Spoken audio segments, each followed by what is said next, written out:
Hey guys, welcome back to MMA Library.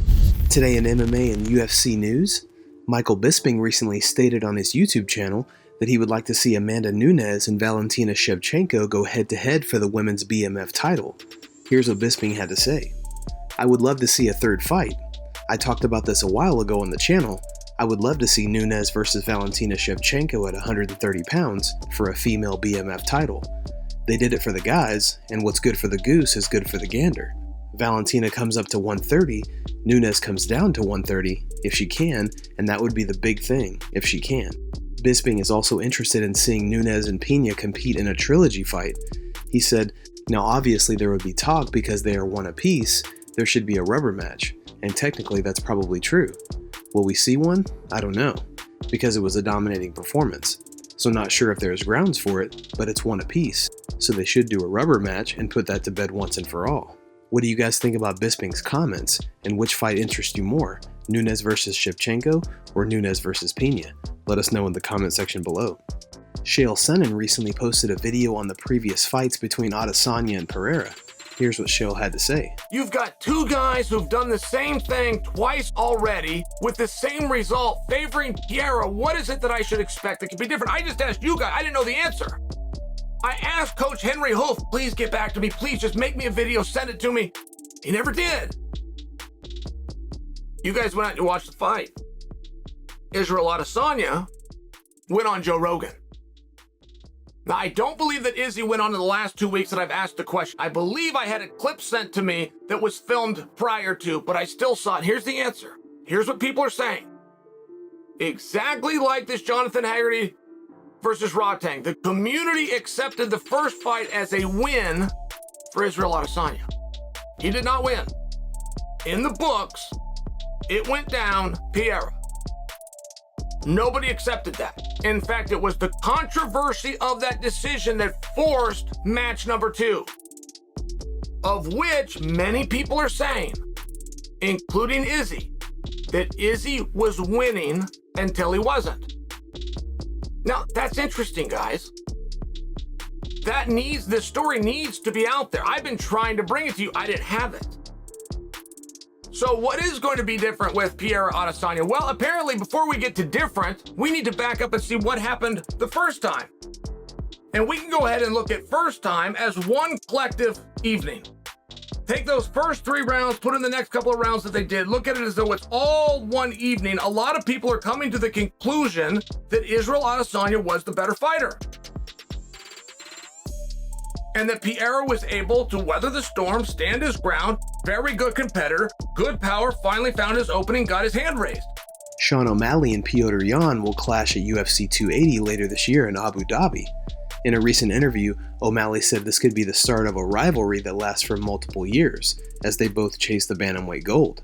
O'Malley had this to say, I think we're going to fight multiple times. I think he's 28, 29? I'm 27. The bantamweight division is the best division in the UFC. If I had to predict, me and Petr will fight multiple times. He's not going anywhere. He's not going to go below top 5 ever. Once I'm up there, I don't believe I'll drop down either. What do you guys think? Are we witnessing the birth of a great rivalry? Let us know in the comments. On his podcast recently, Stephen Thompson gave us his opinion on Brandon Moreno's performance last weekend at UFC 277 and compares him to a prime Oscar De La Hoya. Here's what Thompson had to say. Those guys are awesome. I wish I had that cardio. Cardio, speed. But it was a body shot that took out France. Yeah. Good old body shot, man. I know, last Stylebender, Izzy was behind him. You had the champ, Volkanovski behind him, thinking he was going to win it, but... Pulling for their teammate, that'd been huge. Get three belts at City Kickboxing, but Moreno is a little beast. Dude, Moreno is awesome. I love that guy. He doesn't look like a fighter at all, which is why I like him. Yeah, he's the assassin, baby. He's just a sweet guy, and he just looks like he ain't got no muscle definition. He reminds me of Oscar De La Hoya back in the day. Just had no muscle definition at all, but he was just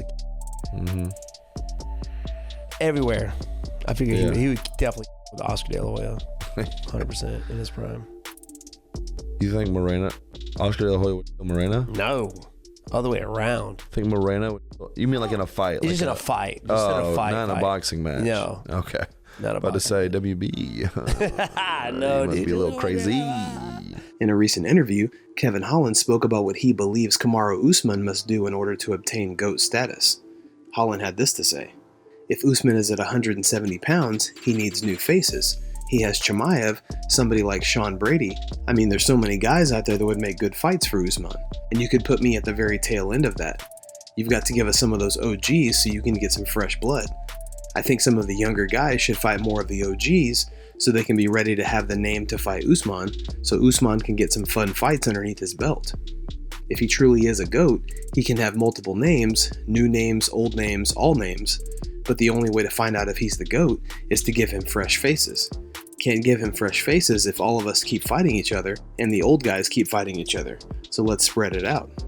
Dana White was fired up in an interview speaking about the events of his Contender series. Here's what he had to say. This is the first time we've been doing this for, we're in our 6th season, trending worldwide for the first time ever.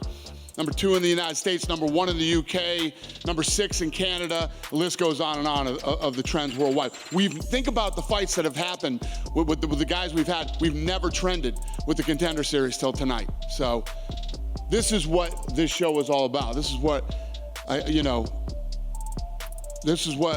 when I came up with this concept, this was what the concept was supposed to be, not last weekend. I guess coming in tonight, like how on edge were you or worried? Like I wasn't on edge at all. I was fired up. I was ready. I had a pretty damn good feeling that tonight was going to be, I didn't know it was going to be this good. But I mean, when, hold on, I got to flip through my thing here. But when the Salvador Ross fight happened, I was like, you don't want to be these next 2 kids coming out in the main event. Holy was I wrong? You know what I mean? What an incredible fight. But, this is, these kids are the best unsigned talent in the world that we bring in here, and you got one shot to show the world who you are. They showed them tonight. What do you think about Dana's comments? And have you been watching the Contender series? Let us know in the comments below. Ariel Helwani posted a tweet recently confirming that Anthony Smith broke his ankle in his UFC 277 fight against Magomed Ankalaev. Anthony Smith suffered a broken left ankle Saturday night in his fight against Magomed Ankalaev. Smith tells me this evening it will require surgery. Michael Bisping, a good friend and podcast co-host with Anthony Smith, recently sent a message of support, insisting that Smith not give up on himself. I mean, everyone knows the man has tremendous heart, and he'll be back. This is what I text him, the reality is. And it's the same thing that I said to Tom Aspinall as well. You just got to look at this as a bump in the road. It's not the end of the road. It's unfortunate. You've got an injury. It slows your momentum for sure, but you can't give up on yourself. That's the number one thing. It's easy for fans online to talk. It's for people on message boards and forums and on Twitter. You get a lot of fair-weathered fans that talk a lot. They jump on bandwagons and then they jump off them real quick. Those people don't matter. The only real person that matters more than anyone is the fighter themselves. Because once you give up on yourself, and this applies to all of life really, once you give up on yourself, the game's up. It's over. Forget about it. Anthony, that has to be the main takeaway. So, okay, I went in there. I hurt my leg. It's a situation. You can't polish it. We can't all sit here and say, oh, great, let's look at the positives. It's up. He hurt his leg. He lost the fight. He didn't go there to lose. Of course, he's going to go away. He's going to lick his wounds, maybe a few too many beers. Feel sorry for yourself for a day or two. That is the natural course of events. But then you get back up. You rise like the lion heart that you are, because listen, I had many ups and downs throughout my career, lost an eye, lost multiple fights, #1 contender fights, you lose that, you claw your way back. And eventually at 37 years old, I became the champion. Anthony Smith has every possibility, every chance in the world of doing that. So Anthony, we cannot wait for the comeback. Guys, thanks so much for checking out the video. If you like the content we do here on this channel, please like and subscribe to MMA Library for all the latest MMA and UFC news. We'll see you in the next video.